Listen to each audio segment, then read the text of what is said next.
Hello everyone, welcome to my channel English Talks with Dr. Sumit Kumari Daya. Now we are doing The Rape of the Lock written by Alexander Pope. So let us start the poem's analysis. The Rape of the Lock was written by Alexander Pope in 1714 as a satirical commentary on a silly family quarrel which was escalating into a viral spat between the most notable Roman Catholic families in England. The young blade Lord Peter cut off a lock of hair belonging to the head of a fight young lady, Miss Arabella Farmer, and the feud of outraged manners escalated until whole families weren't speaking to each other. तो ये जो the rape of the lock poem है ये return by Alexander pope 1714 में लिखी गई थी। एक सैटारिकल कमेंट्री है ये। एक सिली सी फैमिली क्वेल थी दो फैमिलीज़ के बीच में जो कि नोटेबल रिस्पेक्टेबल जो है रोमन कैथोलिक फैमिलीज़ थी इंग्लैंड में। मिस अराबेला फार्मो का जो बाल जो है वो काट दिए जाते हैं लॉर्ड पीटर के द्वारा। Trouble was the families were a significant part of a Catholic minority in England, and without unity, the faith might have been compromised. This is why Alexander Pope, a dashing and fashionable young poet of the day, and also a Catholic with an opposite name, was brought in. Rape of the Lock was so popular that a satire on this satire appeared in the following year, and Pope's future as a poet and social commentator was assured, and the family made up the quarrel. तो जो दिक्कत ये थी कि जो families थी वो बहुत ही जानी मानी हस्तियाँ थी कैथोलिक माइनॉरिटी की इंग्लैंड में, और बिना यूनिटी और बिना फेथ के वो कॉम्प्रोमाइज़ नहीं कर पा रही थी। लेकिन अलेक्जेंडर पोप ने जो है ये जब पोएम लिखी तो उसकी वजह से क्या हुआ कि उनके बीच में जो है झगड़ा भी ख़त्म हो गया फैमिलीज़ के बीच में। और ये सैटायर लिखने के बाद जो है एक तरह से बाढ़ सी आ गई लोगों में सैटायर बनाने के लिए। The poem is a shortest epic in 5 cantos in a deliciously exaggerated neoclassical style. It laughs at the heroic mode by sending it up, and Pope laughs at the ridiculous event that caused all the trouble, the cutting of a lock of hair. तो ये poem जो एक shortest smoke epic है 5 cantos में ये लिखी गई है और बढ़ा चढ़ा के न्यू क्लासिकल स्टाइल में इसको लिखा गया है। और हीरोइक मोड इसमें जो है वो थोड़ा सा इस तरीके से दिखाया हुआ है कि पोप हंसते हैं कि एक बहुत ही हास्यपद सा एक जो घटना घटी थी जिससे सब मुसीबत में पड़ गए थे, और वो था कि cutting of a lock of hair, बालों के एक गुच्छे को काटना। Heroine Belinda is a spoiled young lady who only thinks about her appearance, and the hero is a baron who worships his trophies of broken hearts. Belinda is protected by an army of invisible sylphs, fairies, and sprites who fuss about her, continually making sure her gown is arranged correctly. तो इसमें heroine है Belinda, उसको एक बिगड़ी हुई लड़की के young lady के रूप में दिखाया गया है जो सिर्फ अपने बाहरी दिखावे पर ही ध्यान देती है। हीरो इसमें बैरन है जो हर समय जो है क्या करता है कि उसने एक ट्रॉफीज़ रखी हुई है कि मैंने कितने दिल तोड़े तो मुझे ये ट्रॉफीज़ मिली। बेलिंडा को प्रोटेक्ट करती है बिना दिखने वाली सिल्फ्स की आर्मी, फेरीज़ की सुपर नेचुरल मशीनरी है सारी जो उसकी रक्षा करती है। उसकी गाउन को भी हर समय अरेंज्ड रखती है पूरे अच्छे तरीके से। This is Bathos, showing how ridiculous something is by contrasting a high and noble style of writing with the low and trivial subject.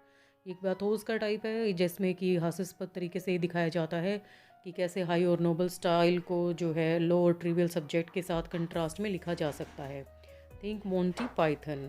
The title is also pathetic. Rape in this context means a theft, but because of the classical legend of the rape of the Sabine woman, rape also has connotations of stealing women with sexual violence added. So Pope is applying a serious action, rape, to an utterly trivial object, a lock of hair. तो इस context में जो है rape word use किया गया है, वैसे इसको यहाँ पर एक चोरी के रूप में यूज़ किया गया है, लेकिन असलियत में इसका जो मीनिंग होता है कि वो किसी भी औरत की जो है विमेन को चुराना भी हो सकता है, सेक्सुअल वायलेंस भी हो सकती है। तो पोप ने यहाँ पर एक सीरियस एक्शन रेप को एक utterly unimportant object a lock of hair, बालों के गुच्छे के लिए यूज़ किया है। तो ये एक बहुत बड़ा सैटायर है, इसमें एक अनइम्पोर्टेंट सब्जेक्ट को उठाया गया है, इसलिए it's a bathos. The poem begins with Belinda waking in the morning, actually nearly lunch time after a lovely dream, and proceeds to get ready for the day attended by her sprites and her maid. तो poem की शुरुआत ऐसे होती है कि जो Belinda heroine of the poem है वो सुबह उठती है और वो सुबह उसकी होती है एक्चुअली लंच टाइम। तो ये भी अपने आप में एक सैटायर है। वो एक लवली ड्रीम लेती है और वो आगे जो है तैयार होने के लिए जाती है, जो कि उसकी बहुत स्प्राइट्स और मेड्स उसको तैयार होने में मदद करते हैं. There are rituals of dressing and choosing the gown for the first engagement of the day mimic religious rites. After these have been performed, she would ready to go and meet her friends. They travel by boat up the Thames of Hampton Court to play cards and drink tea. Belinda accepts a challenge from the Baron and beats him twice at cards in an epic battle described at length. तो बहुत सारे rituals होते हैं कि कैसे dress पहनी जाती है. ये भी एक बहुत बड़ा सेटायर है. गाउन को चूज़ किया जाता है क्योंकि उसको जो है रिलीजियस सेरेमनीज़ में जाना है. फिर उसके बाद ये सब होने के बाद वो फिर से तैयार होती है अपने दोस्तों से मिलने जाने के लिए, और वो सब मिलकर जो है बोट से टेम्स ऑफ हैम्पटन कोर्ट जाते हैं, जहाँ पर वो कार्ड्स का गेम खेलते हैं और चाय पीते हैं. बेलिंडा चैलेंज एक्सेप्ट करती है बैरन के द्वारा किया हुआ, और उसको जो है कार्ड्स में हटा देती है. और जब ताश के गेम को बिल्कुल एपिक स्टाइल में दिखाया गया है, जैसे कि युद्ध लड़ लिया गया हो. The poem laughs at the women's anger at the baron's impudence, but also laughs at the triviality of the women's lives, the moving toy shop of their hearts. One of the ways this is done is by mimicking another standard event in the heroic epic, the descent into hell. The sprite Umbriel descends to the cave of spleen, a domain of gloomy fretfulness and petulance, which sends up the wastefulness of women's lives when they have nothing. तो ये poem जो है कैसे शुरू होती है कि ये हंसती है वीमेन के एंगर पर और बैरन की इम्प्यूडेंस पे. साथ में इसमें ये भी मजाक उड़ाया गया है औरतों की जो अनइम्पोर्टेंट लाइफस्टाइल है उस पर, और कैसे वो बार बार में अपने दिल की चीज़ों को बदल देती हैं. और स्प्राइट अम्ब्रियल को दिखाया गया है कि वो स्प्लीन में वो है और वो बहुत दुख में है. तो वेस्टफुलनेस ऑफ वीमेंस लाइफ्स को यहाँ पर दिखाया गया है. This is where blackheads come from, where headaches and bad hair days are all powerful. तो अम्ब्रेल को जब दिखाया वो केव ऑफ स्प्लीन ग्लूम को दिखाया, दुख को प्रकट किया गया. तो ये भी सटायर है कि अम्ब्रेल की वजह से ही जो मुंह पर ब्लैक हेड्स निकलते हैं, हेडेक होता है, बैड हेयर डेज आ जाते हैं. Spleen gives Umbriel a secret weapon for Belinda's war against the baron, a magical flask full of sorrows, griefs and tears and a bag of magical winds. तो ये भी mock epic mock satire है यहाँ पर कि spleen अम्ब्रेल को एक secret weapon देता है कि बेलिंडा के सिर पर जाकर इसको उड़ेल दो, जिसमें कि सोरोज, ग्रीफ, टीयर्स, दुख से भरी सारी चीज़ें होती हैं. The force of female lungs, size, soaps and patience. तो यहाँ पर दिखाया गया कि जो फीमेल की फोर्स है, लंग्स में साइज, सोप्स, पैशन, आहें भरना और पैशनेट होकर दिखाना, ये सब जो है अम्ब्रियल जो है वो स्प्लीन के कहने पर उसके सिर पर, बेलिंडा के सिर पर उड़ेल देता है. These are epic weapons. ये जो है युद्ध के मैदान में लड़ने के औजार हैं, बट ऑल्सो रिडिकुलसली ट्रिवल पर अनइम्पोर्टेंट भी हैं, हास्यास्पद है ये, and pointedly female weapons. I don't think pope was taking this quail at all seriously. तो यहाँ पर लगता नहीं है कि पोप इस झगड़े को बहुत सीरियसली ले रहे थे. Up on earth, the epic battle begins. The fops and wits in the baron's supporters are slain with ease by the furious ladies with a look, a glance or a frown. तो अर्थ पर epic battle start हो जाती है, पूरा महायुद्ध शुरू हो जाता है. जो फोप्स हैं और विट्स हैं, बैरन के सपोर्टर्स हैं, वो सब जो है फ्यूरियस लेडीज़ की लुक और ग्लांस से और फ्राउन से, उनके गुस्से से जो है थोड़ा सा लगता है कि जैसे कि वो उनकी तरफ जो है बहुत ज़्यादा आकर्षित हो रहे हैं. Belinda herself attacks the Baron with first a pinch of snuff to make him sneeze and lose his dignity, and then a deadly bodkin, a hairpin with which she threatens him and calls aloud, "Restore the lock." But the lock is gone, ascending to heaven. तो Belinda पहले खुद ही जो है attack करती है बैरन पे. वो एक जो चुटकी भर स्नफ लेके जो है वो बैरन के ऊपर डाल देती है ताकि वो खूब सारी छींके मारे और उसकी डिग्निटी वहाँ पर ख़त्म हो जाए. फिर वो हेयर पिन से जो है उसके ऊपर अटैक करती है, उसको थ्रेटन करती है और ज़ोर से चिल्लाती है कि अपना लॉक जो है मुझे वो संभाल के रखना है. लेकिन लॉक तो जो है वो जा चुका होता है और वो स्वर्ग सिधार गया होता है. तो ये देखिए कितना सैटायर है, रिडिकुलस है ये इवेंट भी. Pope, also a Catholic, wrote the poem at the request of friends in an attempt to comically merge the two worlds, the heroic with the social. तो पोप जो कैथोलिक था खुद भी, तो वो अपने दोस्तों की रिक्वेस्ट पर उन्होंने ये लिखी थी और कॉमिकली दोनों फैमिलीज़ को जो है वो इकट्ठा कर देना चाहते थे. He utilized the character Belinda to represent Arabella Fermor and introduced an entire system of sylphs. तो बेसिकली जो बेलिंडा है वो अरेबिला फर्मोर को रिप्रेजेंट करती है और एंटायर सिस्टम जो है सोशल सिस्टम उसको सिल्फ्स से जो है डिनोट किया गया है. और guardian spirits of virgins, a parodized version of the gods and goddesses of conventional epic.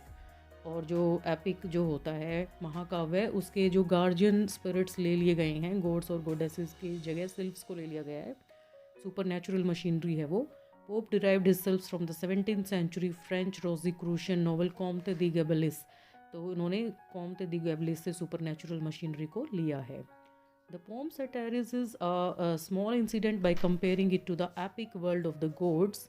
It was based on an actual event recounted by the poet by Pope's friend John Carroll. Arabella Fermor and her suitor Lord Peter were both from aristocratic rescuant Catholic families. तो poem सेटराइज करती एक छोटे से incident को और इसको epic world में convert कर दिया गया. जॉन कैरल के कहने पर अलेक्जेंडर पोप ने ये पोएम लिखी थी अराबेला फॉर्मोर और लॉर्ड पीटर के लिए. It is a satire on contemporary society which showcases the lifestyle led by some people of that age. Pope arguably satirizes it from within rather than looking down judgmentally on the characters.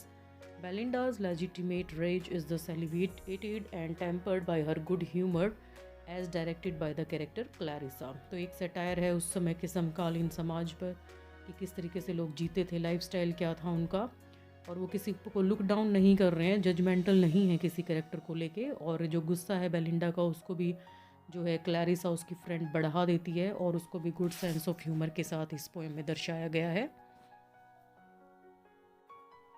Pope added to the second edition the following dedicatory letter to Mrs Arabella Fermor. उन्होंने ये डेडिकेटरी letter जो है समर्पित letter था Mrs Arabella फर्मोर के लिए.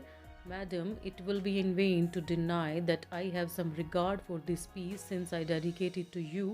Yet you may bear me witness it was intended only to divert a few young ladies who have good sense and good humor enough to laugh not only at their sex little unguarded follies but at their own.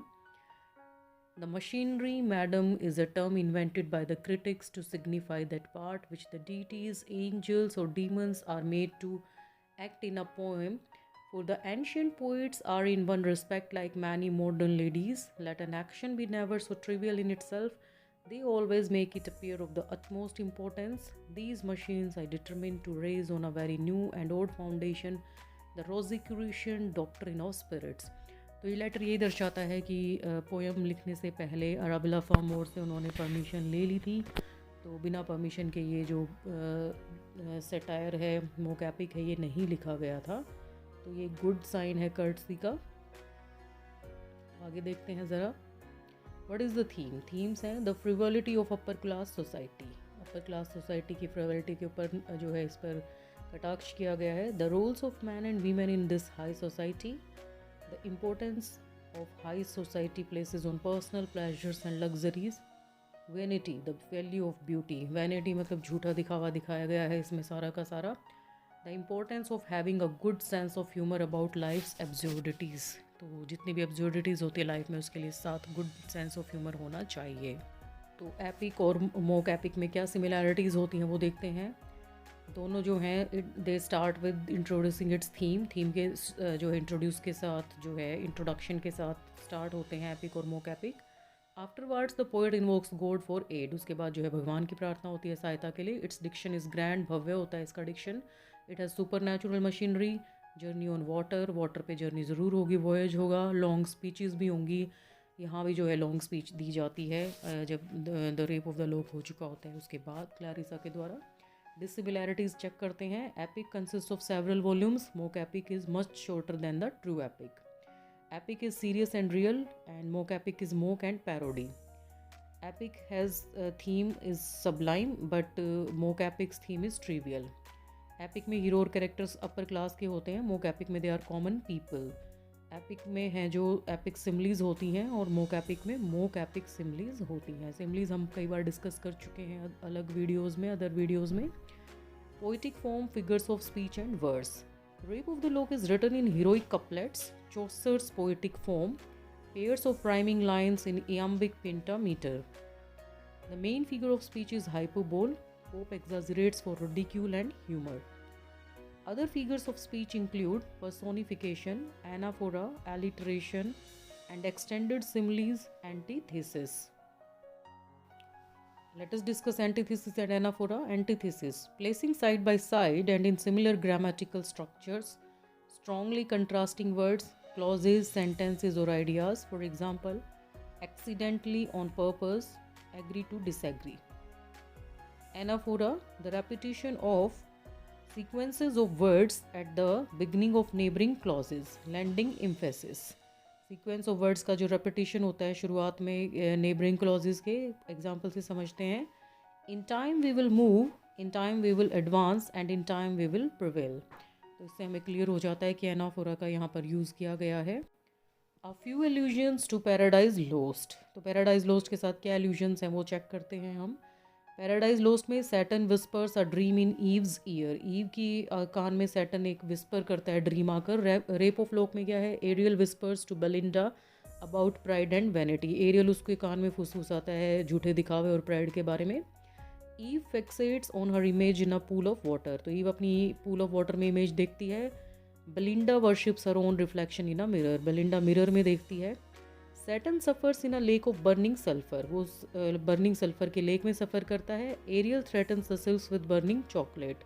Aerial यहाँ पर जो है अपने सिल्व्स को Warne करता है कि तुम्हें बर्निंग चॉकलेट में जला दिया जाएगा. तो एक जल्दी से इसकी सम अप देख लेते हैं हम कैंटो 1 की. Belinda wakes from sleeping. The dream of Belinda. Belinda prepares for the day's social activities. Canto 2, the travel on the Thames river. The prayer of the young adventurer Baron. The sylphs' mission to tend the fair to protect Belinda. यहाँ पर हमने देखा सिल्व्स के बाद सिर्फ apostrophe का coma आता है, उसके बाद एस नहीं लगाते हैं. जब भी कोई वर्ड एस से एंड होता है तो उसके बाद सिर्फ अपोस्ट्रोफी का साइन लगता है, एस नहीं आता है. अगर एस से नहीं ख़त्म होगा तो एस अपोस्ट्रोफी के बाद एस भी आएगा. Brillante the earrings. Crispissa the locks. Ariel Shock Belinda's lapdog. Momentilla the watch. 50 chosen sylphs the petticoat. तो ये हमें दिखाया गया कि कौन इसमें क्या जो रोल प्ले करता है. Now let us move towards canto 3. The game of cards that is ombre and the rape of the lock is in canto 3. Canto 4, Belinda's ill natured mood and affection after the loss of the lock. Umbriel, the earthy gnome, descends to the cave of spleen. Calestri's speech rouses the rage of Belinda. Sir Plume bids in vain the payment of the lock. Canto 5, Clarissa's speech. The battle of valleys and views. The lock rises to the heaven and becomes a star. Now let us discuss what is mock epic. A work designed to ridicule attitudes, style, or subject matter by handling either an elevated subject in a trivial manner or a low subject with mock dignity. This definition is given by Carl 30 on page number 30. Renders a trivial subject ridiculous by treating it with the elaborate. Compare small things with something great. These are the characteristics of a mock epic. Now let us discuss definition of satire. It is derived from Latin word satira. It is a literary attack on the follies and vices of an individual or society with a view of correcting them through laughter and ridicule written either in prose or verse. तो जो है हास्यास्पद जो situation होती है उसको हंसते हुए और प्रोज और वर्स स्टाइल में जब लिख दिया जाता है तो उसको जो है सटायर कहते हैं और it is a type of literary attack. Rape of the lock as social satire. Pope satirizes the young boys, girls, aristocratic women and men, their free time activities, nature of husband and wives, the professionals. तो rape of the लोक को as a social satire लिया गया है. Belinda, a woman of 18th century. The world of Belinda is a world of fashion or a trivial world. Trivial होता है unimportant. The whole life of Belinda is confined to sleeping makeup, enjoyment, and alluring the affection, malice, and submissive nature. Through Belinda, Pope represents the women of 18th century which are busy in all these stupidities. Satirizes man nature. Pope represents the aristocratic gallants of the age. Pope satirizes man's nature that is always weak at beauty. Conclusion. To sum up, the poem is a reflection of this artificial and hollow life, painted with a humorous and delicate satire. Through this poem, Pope wants to reform his society. Pope's satire is unique intellectual, and full of wit and epigram. 18th century poetry. Neoclassical, valued poetry with many allusions to classic works of antiquity. Works were often morally charged and often politically engaged. Many poems privileged satire as their dominant mode. The Rape of the Lock, one of the most famous English language examples of the mock epic. Published in 1712, when Pope was only 23 years old. Poem served to Pope's his reputation as a poet, remains his most frequently studied work. Poem inspired by an actual incident among Pope's acquaintances in which Robert, Lord Peter, cut off a lock of Arabella Fermore's hair, and the young people's families fell into strife as a result. Terms that are necessary to know about this poem, rape, has several meanings in this era. And in Pope's time, the most common meaning was something like kidnapping. Sylph. Sylph is a mythological creature in the Western tradition, an invisible spirit of the air. In Pope's poem, they are guardian spirits of virgins. Nymph is a minor female nature deity typically associated with a particular location or landform. There is use of heroic couplet and iambic pentameter. What is heroic couplet? It is a pair of rhymed lines with iambic pentameter. What is iambic pentameter? We have done it earlier in sonnet also. Let us discuss again. If you want to know this, you can watch videos regarding sonnet and a sonnet written by William Shakespeare.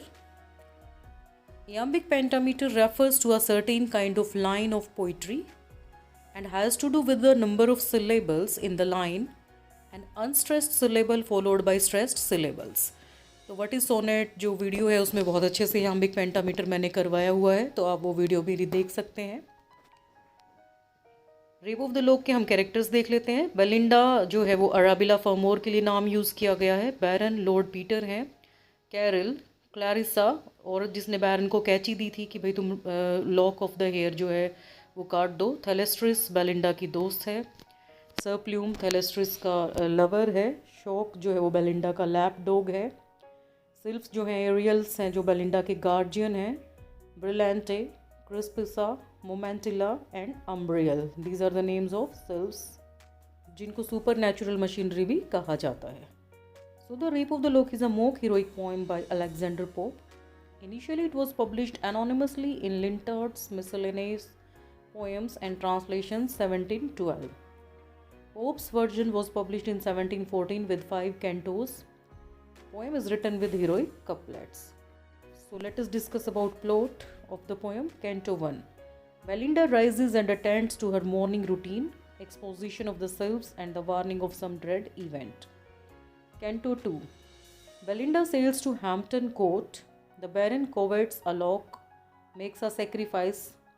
Sylphs prepare for war. Canto 3. An epic game of cards. Baron gets crazy on coffee, cuts her hair. Ariel can't protect her because of an earthly love lurking in her heart. Scream. Canto 4. The sylphs withdraw. The gnome Umbriel flies down to the cave of spleen and returns to unleash her sighs, sobs, and passions. Belinda's friend Thalestris incites Belinda's rage further. Thalestris asks her boyfriend Beau, Sir Plume, to demand the Baron return the curl. He refuses. Belinda is very upset. Canto 5. Clarissa delivers a moralizing speech about the relative importance of beauty. Everybody ignores her and battle royal breaks out. Belinda overcomes the Baron with a face full of snuff. In the chaos, the lock has been lost, but the poet says it has risen to heaven to become a new star. So let us see the text of the poem. What dire offense from amorous causes springs? What mighty contests rise from trivial things? I sing this verse to Carol. Muse is due. This even Belinda may vouchsafe to view. Slight is the subject, but not so the praise. If she inspire and he approve my lays. तो कहते हैं कि what dire offence amorous cause springs पे मैं एक छोटा सा अपराध कर रहा हूँ, छोटी सी एक अनइम्पोर्टेंट चीज़ पे मैं पोएम लिखने जा रहा हूँ। और ये वर्स जो मैं लिख रहा हूँ, कैरिल जो है म्यूज़ जो कविता की देवी है उससे मैं और बेलिंडा से परमिशन लेके मैं ये लिख रहा हूँ। बहुत ही अनइम्पोर्टेंट सा इसका सब्जेक्ट है। से what strange motive goddess could compel a well bread Lord assault a gentle ballet. Oh, say what stranger cause yet unexplored would make a gentle ballet reject a load? It tasks so bold, can little man engage, and in soft bosoms dwell such mighty rage. तो कहते हैं बहुत strange सा ही motive है। ये है कविता की देवी जो एक बहुत ही अच्छे से पढ़ा लिखा लोग लॉर्ड पीटर है। तो वो जो है एक जेंटल बैले जो लड़की के मन में रहता है और वो उसको रिजेक्ट कर देती है। तो उसके मन में जो इतना गुस्सा है, तो क्या वो इतना गुस्सा भी होता है किसी के सॉफ्ट मन में। Soul through white curtains shot a tremulous ray and opened those eyes that must eclipse the day. Now lap dogs give themselves the rousing shake and sleepless lovers just at 12 awake. तो अब दिखाया गया कि कैसे white curtains में से जो है धूप की किरणें आ रही हैं और जो दिन का मतलब कि दोपहर का टाइम हो चुका है और जो लैप डॉग्स हैं जो कि बेलिंडा का डॉग है जैसे कि शौक है वो भी उठता है और जो स्लीपलेस लवर्स हैं जो पूरी रात नहीं सोते हैं वो 12 बजे के आसपास उठते हैं। तो बेलिंडा के उठने का ये पूरा सीन दिखाया गया है इन लाइन्स के through. Thrice rung the bell, the slipper knocked the ground and the pressed watch returned a silver sound. Belinda still her downy pillow pressed, her guardian sylph prolong the balmy rest. 3 बार bell बजती है, sleeper knocked करता है ground को, watch भी जो है वो प्रेस कर दी जाती है सिल्वर साउंड के साथ जो बजती है, मतलब कि अलार्म भी बंद कर दिया जाता है। और बेलिंडा जो है अभी भी अपने पिल्लो को प्रेस करके फिर से सोने की कोशिश करती है। और जो गार्जियन सिल्फ है जो सुपर नेचुरल मशीनरी है वो जो है वो और भी कोशिश करती है कि ये थोड़ी देर और सो जाए। It was he had summon to her silent bed the morning dream that hovered over her head, a youth more glittering than a bright night view that even in slumber cause her cheek to glow. अब जो है उसको जो silent bed पे वो सो रही है तो ऐसे लग रहा है कि मॉर्निंग ड्रीम ने उसको घेरा हुआ है, उसके दिमाग में जो है मॉर्निंग ड्रीम चल रहा है। और एक यूथ है जो उसको मतलब कि वो उसके मन में जो एक कोई यूथ चल रहा है और ये लॉर्ड पीटर के लिए यूज़ किया गया है। और ऐसा दिखाया गया है कि स्लम्बर में भी, नींद में भी जो है उसके ख्याल से जो उसके चीक्स हैं वो ग्लो कर जाते हैं। Seemed to her ear his winning lips to lay, and thus it whispers sad or seemed to say, fairest of mortals, thou distinguished care of thousand bright inhabitants of air. तो ऐसे लगता है कि उसके कान में कोई विस्पर कर रहा है जो सुपर नेचुरल मशीनरी है, या तो कि तुम बहुत फेयरेस्ट ऑफ मॉर्टल्स हो, तुम सबसे सुंदर हो, और जो है जितने भी 1000 ब्राइट इनहेबिटेंट्स ऑफ एयर हैं, मतलब कि जो सुपर नेचुरल मशीनरी है एरियल वगैरह, वो तुम्हारे लिए जो है रक्षा करने के लिए तैयार हैं। If ever one vision touched the infant thought of all the nurse and all the priests have taught of airy elves by moonlight shadows seen, the silver token and the circled green. तो इसमें अब सारा यही दिखाया गया कि जो तुम्हारी पूरी की पूरी जो है तुम्हें रक्षा करने के लिए सब जो सिल्वर सुपर नेचुरल मशीनरी है वो तैयार है, और बस तुम्हें क्या रहना है, तुम्हें मन से प्योर रहना है, तुम्हें किसी का भी ख्याल अपने मन में नहीं लेके आना है, जैसा कि तुम्हें बताया गया है, तुम्हें समझाया गया है, तो तुम्हें वही करना होगा। Or virgins visited by angel powers, the golden crowns and wreaths of heavenly flowers, hear and believe thy own importance know, nor bound thy narrow views to things below. तो तुम जैसे एक वर्जिन होते हैं, मतलब कि जो कुंवारे होते हैं जिन्होंने कभी फिजिकल प्लेजर नहीं लिया है, गोल्डन क्राउन्स है तुम्हारे ऊपर, हेवनली फ्लावर्स हैं तुम्हारे ऊपर, इसको सुनो और बिलीव भी करो। तो तुम जो हो नैरो व्यूज़ को बिल्कुल भी मन में मत आने देना, किसी का भी ख्याल अपने मन में नहीं आने देना। Some secret truths from learned pride concealed, to maids alone and children are revealed. What though no credit doubting wits may give, the fair and innocent shall still believe. तो कहते हैं कि कुछ सीक्रेट ट्रूथ्स जो है तुम्हारे में तुम्हें बताए गए हैं, तुम्हें प्राइड अपना छुपा लेना चाहिए। तो ये सिर्फ बच्चों पे, मेड्स पे, जो कुंवारी कन्याएं हैं और जो चिल्ड्रन, उन्हीं को ये चीज़ें बताई जाती हैं। तो तुम्हें डाउट नहीं करना चाहिए इसमें, इनोसेंटली इस चीज़ में तुम्हें बिलीव कर लेना चाहिए। Know then unnumbered spirits round thee fly, the light militia of the lower sky. These though unseen are ever on the wing, hang over the box and hover round the ring. तो तुम्हारे को जो है unnumbered countless spirits जो है तुम्हारे चारों तरफ घूमती रहती हैं, एक मिलिट्री की तरह लोअर स्काई में। तो कोई उनको देख नहीं सकता है, वो हर समय अपने पंखों पर हैं और वो तुम्हारे चारों तरफ घूमती रहती हैं और तुम्हारी प्रोटेक्शन करती रहती हैं, रिंग बना के तुम्हारे चारों तरफ। Think what an equipage thou hast in air, and view with scorn 2 pages and a chair, as now your own our beings were of old, and once enclosed in woman's beauteous mold. Thence, by a soft transition, we repair from earthly vehicles to these of air. तो यहाँ पर सारा बताया गया कि हम air की super natural machinery हैं, कैसे हम तुम्हारी रक्षा करेंगे, तो तुम्हारी जो ब्यूटी है उसकी भी हम रक्षा करेंगे। ये सब बेलिंडा के लिए बताया गया है कि जो सिर्फ हैं सुपर नेचुरल मशीनरी हैं वो उनकी पूरी रक्षा करते हैं। तो ये कुछ लाइन्स हमने की हैं अपने टेक्स्ट की पोएम की। तो ये काफ़ी बड़ी मोकैपिक पोएम है, तो इसको आप ध्यान से समझेंगे तो आपको क्लियर हो जाएगा। Thanks for watching the video. Thank you.